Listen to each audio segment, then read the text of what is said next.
Olá, está começando mais um Câmara Entrevista aqui na TV Câmara Caruaru, canal 22.2. O assunto de hoje é os cuidados com a saúde mental durante a pandemia. Nós passamos muitos meses em casa, ainda continuamos sofrendo esse processo do coronavírus. E como é que fica a saúde mental das pessoas nisso tudo? Será que existe um jeito da gente cuidar da nossa própria saúde da mente, da gente ajudar as outras pessoas? Para saber de tudo isso, a gente recebe no programa de hoje o psicólogo Eduardo Ribeiro. Eduardo Ribeiro, seja bem-vindo à TV Câmara Caruaru, canal 22.2, mais especificamente aqui no Câmara Entrevista, para a gente conversar um pouco sobre saúde mental e psicologia. Seja bem-vindo ao programa. Obrigado, Leonardo. Agradecer o convite à TV Câmara Caruaru e a você também, que me fez o convite. Falar um pouquinho sobre saúde mental nesse momento tão conturbado, né, tão necessário ser discutido sobre os impactos desse momento na nossa saúde mental. Espero que seja construtivo e que a gente possa trazer essas informações aí para o público. Eu acho que eu já até sei a resposta dessa primeira pergunta que eu vou te fazer, mas é preciso que a gente explique. Realmente existe um dano psicológico nas pessoas nesse período de pandemia, né? A gente passou quase 4 meses trancados em casa, né? Muita gente sem poder sair, o comércio fechado, enfim. Mas a pandemia até não acabou, né? E como é que fica a saúde mental das pessoas? Existe um dano psicológico dentro disso, Eduardo? Se a gente puder fazer um levantamento geral e global, a resposta seria sim. A gente não pode generalizar e trazer que todo mundo foi afetado psicologicamente, porque tiveram pessoas que conseguiram fazer desse momento um momento de readaptação, de reaprendizagem, né, de outros conteúdos, e essas pessoas se reinventaram nesse momento. E quando eu digo que a gente não pode generalizar, é nesse sentido. Mas, com certeza, de um modo geral e global, como eu comecei falando, as pessoas foram afetadas. Por quê? A gente teve uma readaptação de cenário que muitas pessoas não estavam preparadas para vivenciar. E aí, quando a gente pega, por exemplo, uma mudança de cenário, as pessoas viviam muito de maneira virtual e pouco pessoal. Então, as rotinas de casa passaram a se modificar, né? As pessoas conviviam pouco e, através da pandemia, começaram a conviver mais. E aí, os conflitos familiares também, o fato de estar trancado em casa, ainda que não seja trancafiado, mas isolado, e sem ter essas relações sociais que tão são importantes, como, por exemplo, um abraço, né? Uma relação de afeto físico. Todas essas faltas, a falta de ir à faculdade, ao trabalho de maneira presencial, com certeza elas afetam o nosso psicológico, porque fala de pertencimento, fala de como você se enxerga no mundo, e a gente entendia que era assim a forma de se viver, e aí se modificou de maneira brusca, e aí com certeza a gente tem algumas alterações. A gente, por exemplo, os processos ansiosos nesse período, eles podem ter sido agravados, né? A questão da angústia, o sentimento, como eu falei, de pertencimento. Então, tudo isso foi modificado. E aí, se você não tem um trabalho pessoal ou um entendimento de quem você é importante, nesse momento, com certeza, você fica mais vulnerável, né, a possíveis adoecimentos. Eduardo, você falou sobre os conflitos familiares. Então, aquela máxima do marido e da mulher que estão convivendo juntos aí 24 horas por dia, esses conflitos aumentaram, né? E será que o número de separações aí, de divórcios aumentou justamente por conta desse convívio exacerbado? A gente já tem hoje, no século XXI, um número de separações muito grande, né?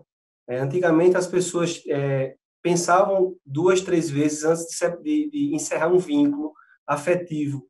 Hoje em dia é tudo muito mais prático, tanto da esfera religiosa quanto da esfera jurídica. Então, você se separar de alguém é muito mais rápido e muito menos causa muito menos burburinho na sociedade, vamos dizer assim. Porque antigamente, se você se separasse, tinha também esse peso social que hoje não tem. E aí, quando a gente pensa nisso e reforça ainda mais com o convívio social, que tantas vezes não existia, eu acredito que esse número também tenha acompanhado. Porque se a gente for pensar, vi algumas piadas, alguns memes, algumas pessoas assim, eu redescobri minha esposa, eu não sabia que tinha outras pessoas dentro da minha casa. Claro que são brincadeiras, mas a fundo são verdade. Porque apesar de você saber que tinha seu pai, sua mãe, sua irmã, sua esposa, esposo, dentro de casa, você conhecia pouco daquela pessoa. Porque você faz uma jornada de trabalho de 8 horas. Algumas pessoas ali, essa jornada de trabalho é uma jornada de faculdade, mais 4 horas. Ou seja, 8 horas de sono. De um dia de 24 horas, a gente tira aí 20 horas que você não convive com aquela pessoa. Então, a gente está falando de uma parcela muito grande daquele dia.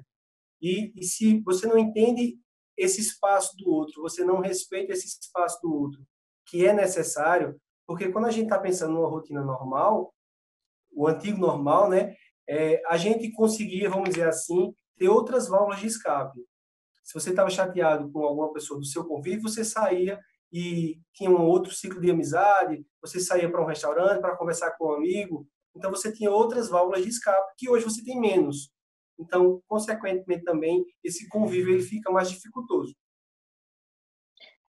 Então, essa quebra de rotina, o ser humano é muito ligado em rotinas, né? Fazer tudo da mesma forma ali, essa quebra também afetou bastante a questão da saúde mental?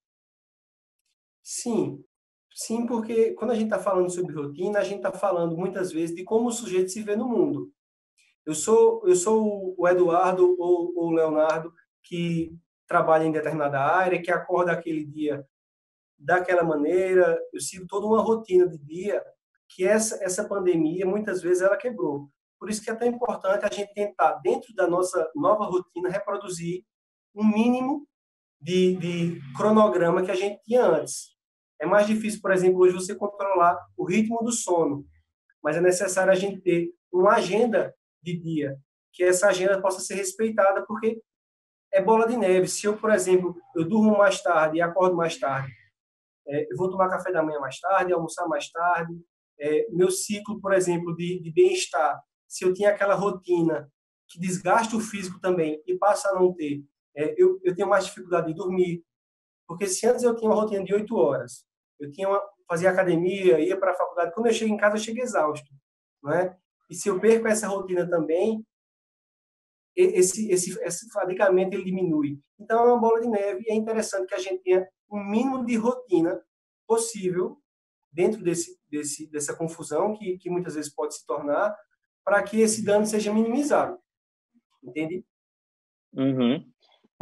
Dentro dessa nova rotina, né, muitas pessoas passaram a trabalhar em home office, convivendo, como eu falei, e você comentou, mais tempo com suas esposas, maridos, enfim. Então, é preciso que haja um entendimento sobre a necessidade do outro, o sentimento do outro, relacionado a essa convivência mais próxima, mais tempo por dia, né? Mais próximo eles sempre foram, mas mais próximos, né? Mais tempo por dia, já que os dois estão passando tempo. E nem todos os dias todo mundo está 100%, né? As nossas emoções, para mim, elas são como uma montanha russa, né? A gente vive de altos e baixos. Você concorda com essa Sim. afirmação? Sim. E você disse nem todos os dias, eu diria que na maioria dos dias, ou quase todos os dias, a gente não está 100%, né? São poucos os dias e é importante também ter esse entendimento que a vida ela é feita talvez muito mais de momentos difíceis, de situações difíceis, adversas, do que momentos bons, prazerosos. E aí ressalta a importância de você perceber os pequenos detalhes e como você é importante também na vida do outro, porque nós somos seres de relação. A gente só se imagina nesse mundo que nós temos na convivência. É importante a gente entender que eu vivo bem, né? Independente das pessoas, eu sou o centro de minha vida, mas a gente está rodeado de pessoas, a gente está acompanhado de um monte de pessoas que é importante que eu não seja empecilho na vida dessa pessoa e essa pessoa também não seja empecilho na minha vida. A gente está falando sobre relações suplementares. Quando a gente vai pensar, por exemplo, no suplemento de academia, quer dizer o quê? O meu corpo ele já produz materiais suficientes. Só que aí eu vou com um suplemento para melhorar essa qualidade de treino. E as relações suplementares são isso. A gente convive, as pessoas elas já vivem bem sozinhas, vamos pensar assim, e que você venha para agregar. Você falou sobre sentimentos, sobre a relação física. A gente tem, por exemplo, alguns hormônios que conduzem o nosso bem-estar. A gente fala sobre o quarteto da felicidade, a endorfina, a ocitocina, a serotonina. Se a gente pensar, por exemplo, a relação física, a relação do abraço, quando a gente tem essa relação de afeto, a gente libera o hormônio da felicidade, e isso aí causa bem-estar. E a falta desse contato físico também causa alguns desconfortos. Então, é importante a gente perceber que tudo afeta o ser humano, nós somos integrais, né? A gente, tudo influencia que está à nossa volta, e é preciso prestar atenção em tudo que está acontecendo. Então, de uma forma ou de outra, existe o ditado que diz que a gente precisa ser feliz sozinho antes de tentar encontrar uma felicidade, um complemento, complemento no outro, né? A gente, por si próprio, precisa desse sentimento de pertencimento próprio, de amor próprio, de autoestima, antes de encontrar no outro uma alternativa de felicidade, né, Eduardo? Sim. E a gente entender que é uma análise talvez difícil de se entender, mas a única pessoa que a gente vai conviver do período que a gente nasce até quando a gente morre somos nós mesmos. Então nós temos que ser prioridade, né? Eu tenho que ser o centro de minha vida, e eu dizer que eu sou o centro de minha vida não quer dizer que eu sou egoísta. Quer dizer que para eu estar na relação com o outro, para que eu faça bem para esse outro, o foco tem que ser eu, no sentido de respeitar as minhas prioridades, respeitar os meus limites, para que o outro me conheça, para que o outro entenda até onde ele pode ir, até onde ele não pode ir, e é via de mão dupla, né? O outro se mostra e eu me mostro também. O outro sendo mais importante para ele, eu sendo mais importante para mim, mas entendendo que os dois são muito importantes, né? E em qualquer relação humana, seja de trabalho, seja de família, seja um relacionamento afetivo. E aí a gente vai pensando dessa maneira e vai construindo uma ideia de conjunto coletivo, né? Para que o bem coletivo funcione, eu preciso estar bem também. É como uma ideia de cuidador, por exemplo, um enfermeiro, um técnico de enfermagem, para que esse técnico, para esse enfermeiro, ele exerça de maneira satisfatória o seu trabalho, ele tem que estar bem fisicamente e psicologicamente. O Câmara Entrevista faz agora uma pausa rápida para o intervalo, mas não sai daí que daqui a pouco a gente volta.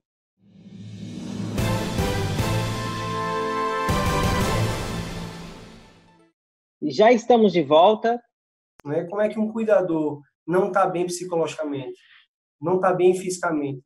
Então, é uma via de mão dupla. Você acha que você está ajudando e às vezes está atrapalhando aquele outro. Então, é importante você se respeitar, respeitar seus limites, e entender que o outro também tem esse limiar, tem esses limites, esse ponto de diferença que não é o seu.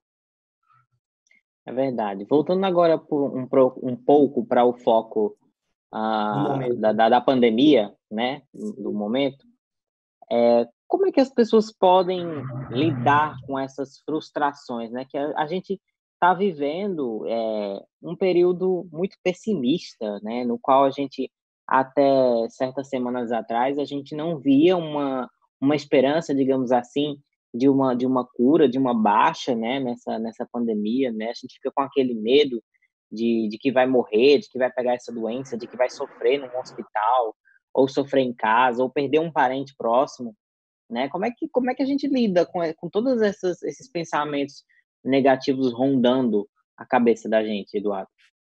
Eu diria que seria fundamental nesse momento, a gente está falando sobre informação, né? E a informação, seja ela qual for, ela precisa ser peneirada. Quando eu penso em que tipo de informação eu quero para mim, eu tenho que entender também que, assim como coisas boas, elas me transformam de uma maneira positiva, coisas negativas também pesam sobre mim. Então, a gente vê hoje, está diminuindo um pouquinho mais, mas nos primeiros 2 meses de pandemia, a gente só via noticiários sobre pandemia, sobre morte, e aí é importante você entender que qual é o tipo de informação que você precisa, qual é o tipo de informação que você necessita, porque muitos de nós não somos médicos, não somos profissionais de saúde. Então, a gente vê um exagero, não, mas uma quantidade muito grande de informação e que nós não peneiramos. Não peneiramos para pensar, eu preciso dessa informação, porque diante do cenário, a gente precisa saber de quê?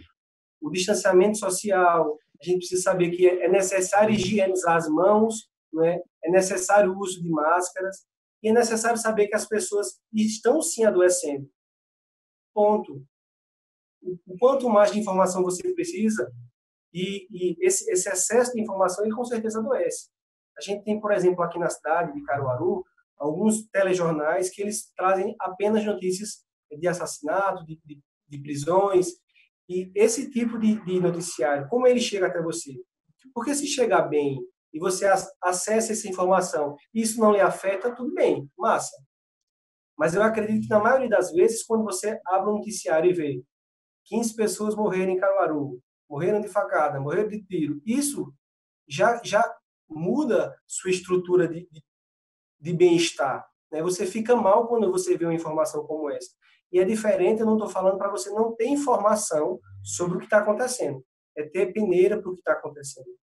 Você tem uma lucidez para aquilo que você está consumindo. E aí, entendendo que todo mundo é diferente, a forma de sair dessa situação também é diferente. Porque, por exemplo, Léo pode ter uma distração, um momento de hobby, seja cozinhar, que seja a música, que seja a literatura, e ele vai encontrar nisso uma válvula de escape que vai auxiliar nesse processo de melhora. Então, é importante também, e aí voltando a falar sobre o trabalho pessoal e o autoconhecimento, cada pessoa, dentro do seu processo de vida, entender o que é importante, o que você gosta de fazer e não tem feito, o que você não gosta de fazer e tem feito, e aí vai tirando lições de como lidar melhor com essa situação. Porque, naturalmente, é um momento ruim. E aí também é importante a gente se permitir sentir esses sentimentos. Você falou sobre o medo. Eu diria que o medo talvez seja a sensação, o sentimento mais adaptivo do ser humano. Se a gente voltar aí para o tempo das cavernas, o ser humano só sobreviveu por conta do medo. Nós não temos garras, nós não temos presas para competir com os outros animais. Então, o medo, essa sensação de ansiedade para o que está por vir, foi o que salvou talvez a humanidade e nós evoluímos dessa maneira. O instinto de sobrevivência, né? Isso, tudo é balança, né? Não ficar com medo é bom, mas entender que o medo, a ansiedade, essas sensações, elas são necessárias também. O que eu não posso é permanecer ansioso, permanecer com medo. Exatamente. Você falou aí sobre o consumo daquilo que a gente vê na mídia, nas redes sociais. O jornalista que trabalha com esse tipo de notícia, muitas vezes ele tem que ter o sangue frio, porque são tantas coisas, tantas tragédias diárias que a gente convive nos bastidores, e a gente tem que ter sangue frio para muita coisa, né? E aí a gente pensa numa população que não lida com isso, mas que consome isso diariamente, né?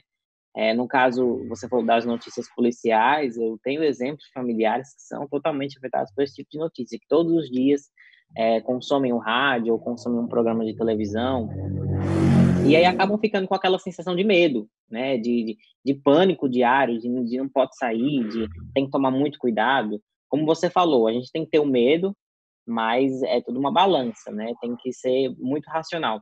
E o que a gente consome também influi na nossa saúde mental, né? De certa forma, contribuindo para que a gente influencie os nossos atos e como a gente se entende, né, Eduardo? Isso.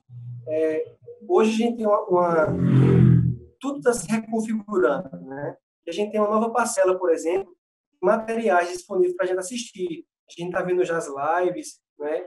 Vários profissionais aqui na cidade têm feito lives falando sobre sua especialidade. A gente tem visto lives sobre cultura, sobre música de diversas maneiras, sobre literatura, sobre artes.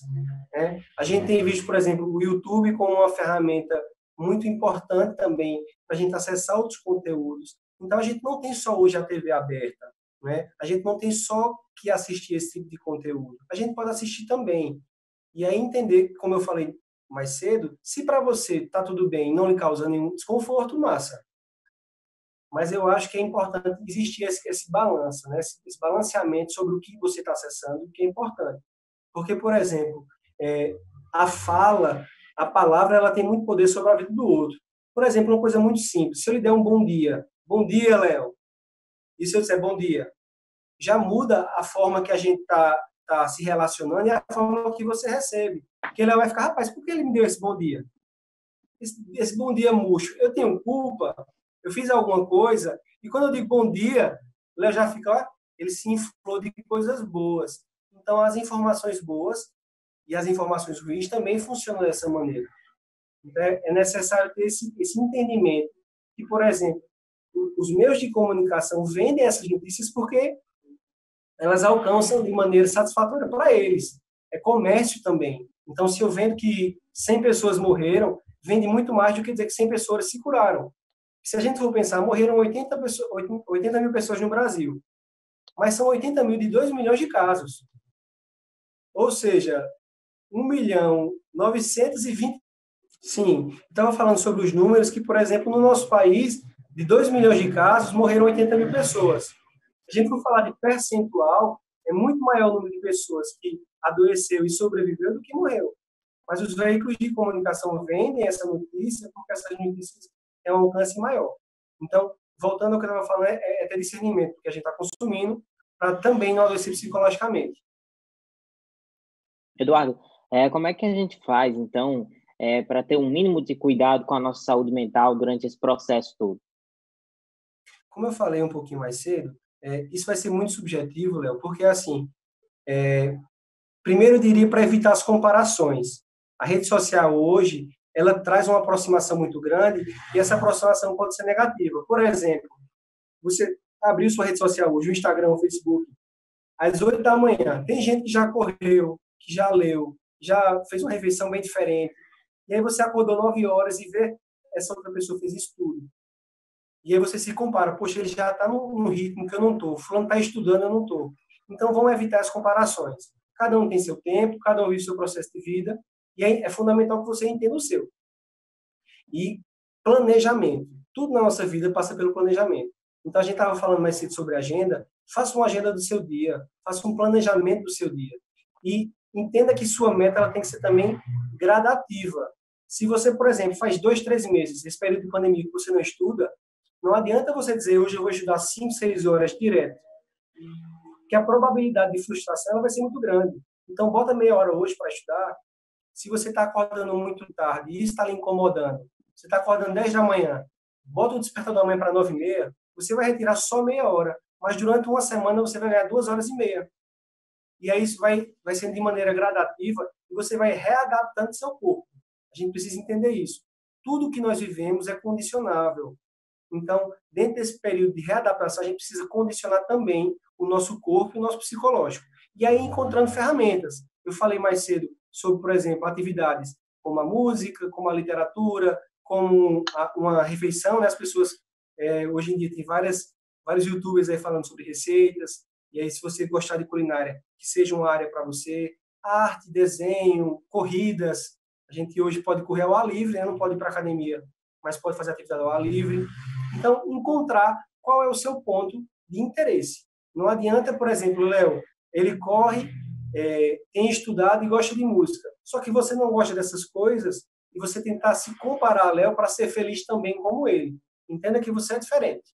Você vive um processo de vida diferente. Você pode gostar também, mas que você não goste por conta que o outro faz, porque o outro gosta. E aí eu acho que a gente vai encaminhando para um entendimento de quem você é, e aí as adaptações vão acontecer também. Eduardo, muito obrigado pela sua participação aqui no Câmara Entrevista, na TV Câmara. É um prazer receber você aqui para a gente falar sobre saúde mental e outros assuntos. E a gente te espera, então, numa próxima oportunidade para continuar falando desse assunto que ainda tem muita coisa para render, né? Com certeza. Eu fico grato mais uma vez pelo convite. Espero que seja construtivo para quem vier assistir. E vamos cuidar aí do nosso físico, da nossa saúde mental e das nossas relações também. Beleza? Fica para uma próxima. E os convites que vierem, estou disponível. O Câmara Entrevista de hoje fica por aqui. Muito obrigado pelo carinho da sua audiência. Eu te espero num próximo programa para a gente continuar debatendo os assuntos que mexem com Caruaru e região. Lembrando que você pode ajudar a fazer a pauta do nosso programa, sugerindo, fazendo suas críticas, enfim, comentários nas nossas redes sociais, no Facebook e Instagram, @TV Câmara Caruaru. E se você perdeu o programa ou chegou quase no fim, não se preocupa, você pode ver e rever os nossos conteúdos lá no YouTube, é só procurar por TV Câmara Caruaru e tá tudo lá. Até o próximo Câmara Entrevista.